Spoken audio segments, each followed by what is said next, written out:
Thank you for joining us in the DEKA FIT arena. You are here to conquer DEKA FIT Teams with your teammate. In this video, I'm going to go down through the flow of the course with you and your teammate and the rules. All right, here's the DEKA arena, the DEKA gym. We've got all 10 zones. Inside the zones, we have the festival area. We got merch. Around the zones, we have our running track, okay? 10 zones, each zone preceded by 500 meters, a total of 5K running or walking, and you and your partner will conquer all 10 zones, dividing and conquering the reps, meters, and cows however you would like to. So, you've got registered, you're checked in, you're all warmed up, you're at the start line. Red's going to signify one competitor on the team, blue the other competitor. So the team takes off. All right, we're launched, out on course. You have other teams with you. You're out on the running track. We just completed one full lap. We're going back out for our second lap. On the second lap, just shy of 2 full laps, you and your teammate are going to roll into zone 1, complete the 30 alternating reverse lunges, dividing up the reps however you would like to. When the reps are done, you have 2 options. One teammate can run both laps and come into zone 2, or one teammate can run the first lap with the second teammate standing right up here. You see the 2 little cones we have up here in front of zone 2. This teammate is waiting. Teammate 1 runs the first lap, hands off the baton to teammate 2. Teammate 1 just rolls into zone 2 and gets ready. Okay? That second teammate runs the second lap, comes in, and joins the teammate that's probably going to be on the rower and ready. Doesn't have to go that way. Again, all the reps, meters, and cows can be divided up however you want to. Let's say this person is on the rower, they're strapped in, okay?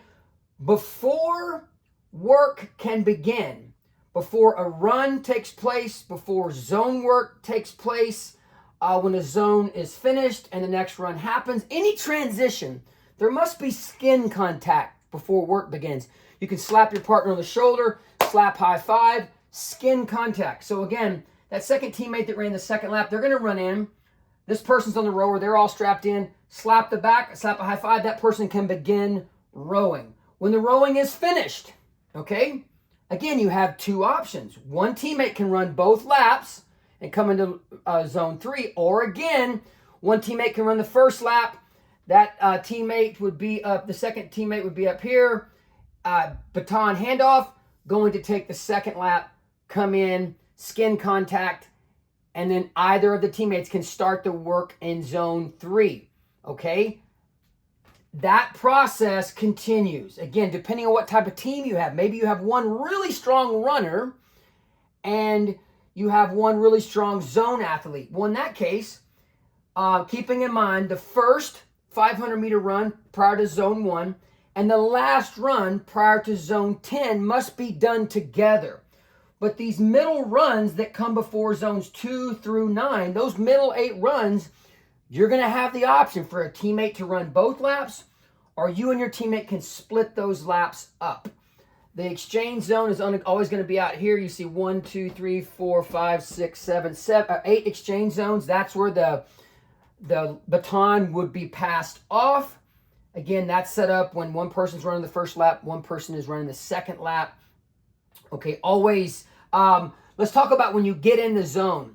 Okay, so we just finished zone 2. Let's say one teammate runs both laps. Both laps, one teammate is in here on the box.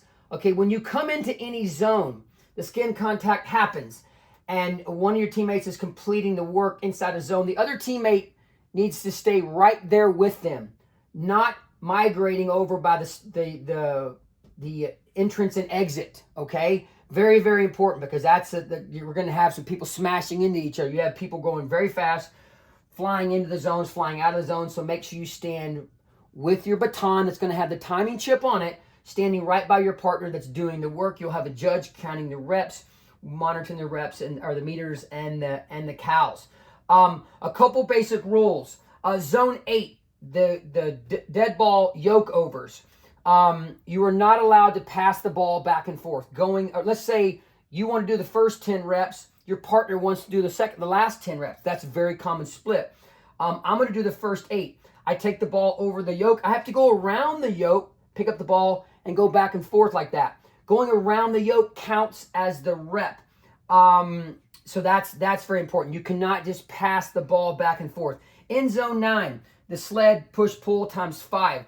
The only time you can swap teammates is after a full push-pull, which would be 20 meters. You can swap down here in this zone. You're not allowed to swap teammates up here. That's to keep this zone nice and clear, not get too many bodies out there. Very, very important. Again, the key thing to remember here is that when you launch out of the start line, both laps must be ran together. When you come into one, let's say one of you's 50 meters ahead. That does you no good. You have to stand here until your teammate gets in here, and then you can begin the work. Okay? Same thing. After zone 9, this is that 10th run after you finish zone 9. Both of you will be running together. It does you no good if one of you gets into zone 10 first, because you would just have to stand there and wait until your partner gets with you. Once both of you are in the zone, then zone 10 work can begin. After zone 10, very, very important to know that you will both cross the finish line together with your baton in your hand. One more rule here. For zone 6, there's a couple unique rules for co-ed teams. Where you will be using, the male and female could be using different weights, okay, different standards. Zone 6, for example, let's say the female starts with the 40-pound dumbbells. The male cannot help. If the male starts, the female could help, but she would obviously have to carry 60 pounds. What normally happens is one teammate takes this zone, it'll be a maze, take the maze by himself. Their teammate will be standing right about here, not blocking the entrance exit. The teammate finishing will set the dumbbells down. Skin contact will occur. This athlete will take off on the run.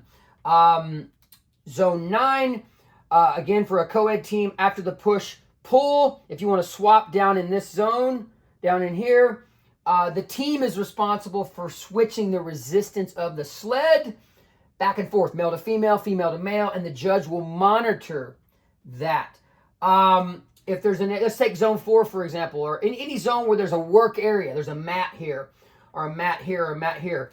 If you're dividing up the reps, if I do the first 15 reps and you do the last 15, I have to get off of that mat and you come onto that one mat. Only one row, one ski, one bike, one sled will be used, one mat or zone work area will be used. Again, the main thing you need to remember is you have that awesome option on those middle 8 runs. One teammate can run both laps. Or you can divide those up. You run one, I'll run one. Always remembering that you're always running just shy of 2 full laps. That is the basic rules for conquering the DEKA FIT Teams arena with your partner. We'll see you at a DEKA FIT event soon. Much love.